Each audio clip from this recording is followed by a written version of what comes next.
Good evening student, कैसे हैं आप सभी। आशा करता हूँ अच्छे होंगे। जैसा हमने कहा था कि हम लोग क्लास 7 मैथ की चैप्टर 9 के सारे एक्सरसाइज एक एक करके देखेंगे। उसी सीरीज में एक्सरसाइज 9.1 के सवाल नंबर छठवां सवाल नंबर 6 को देखने का प्रयास करते हैं। सबसे पहले हम लोग इस सवाल को पढ़ते हैं। सवाल में लिखा क्या गया है कि डी एल और बी एम, देखिए ये है भुजा डी एल और ये है भुजा बी एम। क्या कह रहा है, डी एल और बी एम समांतर चतुर्भुज ए बी सी डी की क्रमशः भुजाएं ए बी और ए डी पर लंब है। देखिए समांतर चतुर्भुज क्या है, ए बी सी डी एक समांतर चतुर्भुज है जिस पर डी एल भुजा ए बी पर और बी एम भुजा ए डी पर क्या है, लंब है। फिर क्या कह रहा है, यदि समांतर चतुर्भुज का क्षेत्रफल 1470 सेंटीमीटर स्क्वायर है। ऑलरेडी आपकी समांतर चतुर्भुज का क्षेत्रफल दे रखा है, कितना दिया है, 1470 सेंटीमीटर है। फिर क्या दिया है, ए बी बराबर 35 सेंटीमीटर। ए बी माने ये नीचे वाली भुजा का मान दिया है, कितना दिया है, देखिए नीचे वाली भुजा का मान ऑलरेडी दिया है, कितना, 35 सेंटीमीटर। नीचे वाली भुजा का मान 35 सेंटीमीटर दिया है। और फिर क्या कह रहा है कि ए डी बराबर 49 सेंटीमीटर। ए डी यानी ये वाली भुजा, इस वाली भुजा का मान कितना देखा है, टोटल भुजा, ये जो इस वाली भुजा है ए डी का मान कितना दिया है, 49 सेंटीमीटर, 49 सेंटीमीटर।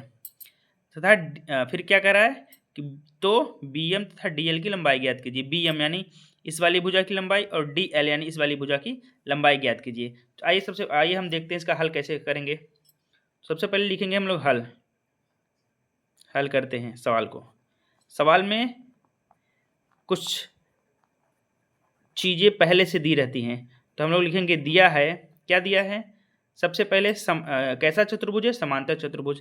क्या दिया है, समांतर चतुर्भुज का क्षेत्रफल, समांतर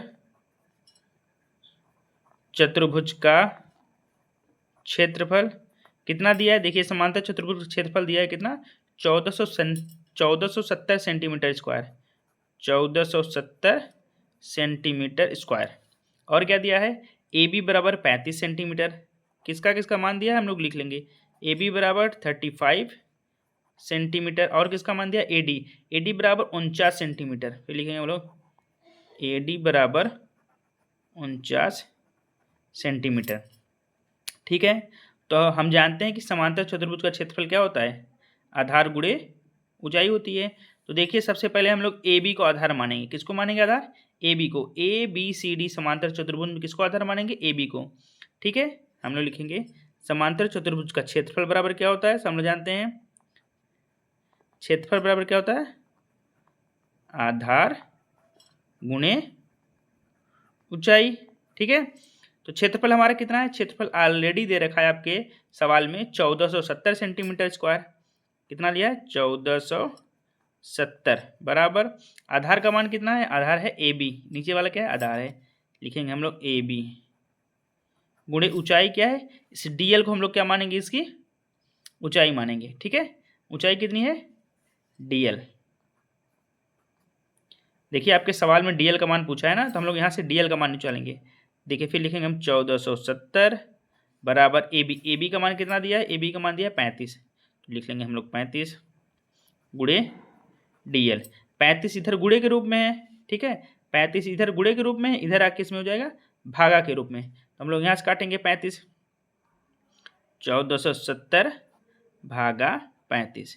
तो 35 से हम लोग 1470 को क्या करेंगे, भाग देंगे 35 में, 35 से 1470 में भाग देंगे, कितनी बार जाएगा।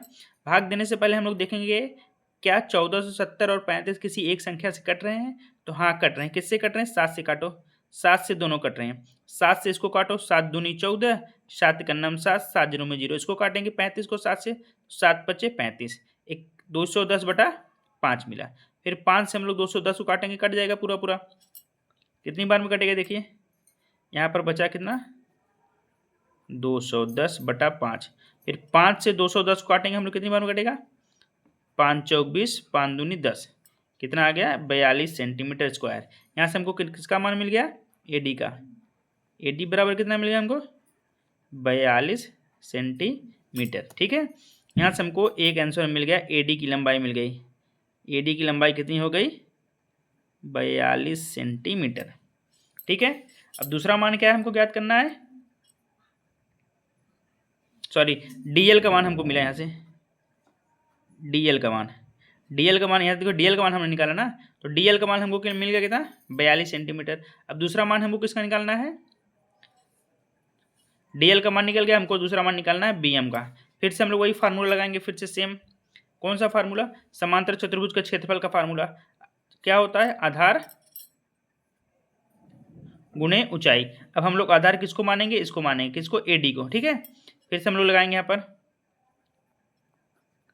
क्षेत्रफल बराबर किसका क्षेत्रफल, समांतर चतुर्भुज का क्षेत्रफल बराबर क्या होता है, आधार गुणे ऊंचाई, ठीक है। क्षेत्रफल ऑलरेडी हमको पता है कितना है, 1470 सेंटीमीटर स्क्वायर, 1470 बराबर आधार क्या मानेंगे हम लोग, एडी मानेंगे इस बार, क्या, एडी लिखेंगे, एडी गुणे ऊंचाई क्या हो जाएगी, अब एडी आधार होगा, ऊंचाई क्या हो जाएगी, बीएम, क्या हो जाएगा यहाँ से बीएम, ठीक है।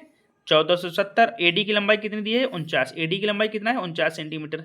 हम लोग लिखेंगे यहाँ पर 1470 बराबर 49, एडी के स्थान पर क्या लिखेंगे, 49, क्योंकि एडी का मान कितना दिया, 49 सेंटीमीटर स्क्वायर गुणे बीएम, ठीक है। अब देखिए 49 यहाँ पर किस रूप में है, गुणे के रूप में है, इधर आएगा किस में हो जाएगा, भागा के रूप में, क्या हो जाएगा 1470 भागे 49 बराबर बीएम।